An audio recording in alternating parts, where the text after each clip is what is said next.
أعوذ بالله من الشيطان الرجيم. اصبر على ما يقولون واذكر عبدنا داود ذا الأيد إنه أواب.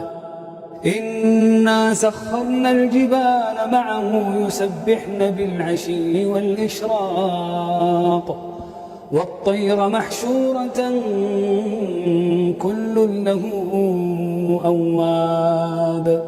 وشددنا ملكه وآتيناه الحكمة وفصل الخطاب. وهل أتاك نبأ الخصم إذ تسوروا المحراب إذ دخلوا على داود ففزع منهم قالوا لا تخف خصمان بغى بعضنا على بعض فاحكم بيننا بالحق ولا تشطط واهدنا إلى سواء الصراط. إن هذا أخي له 99 نعجة ولي نعجة واحدة فقال أكفلنيها وعزني في الخطاب.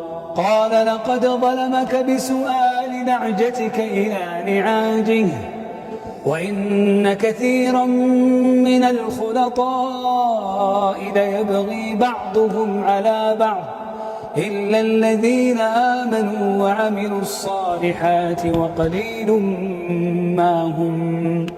وظن داود أنما فتناه فاستغفر ربه وخر راكعا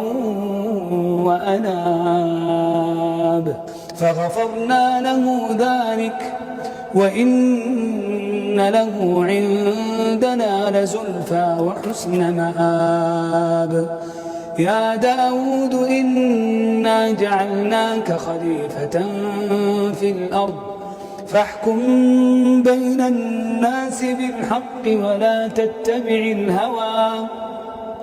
ولا تتبع الهوى فيضلك عن سبيل الله. إن الذين يضلون عن سبيل الله لهم عذاب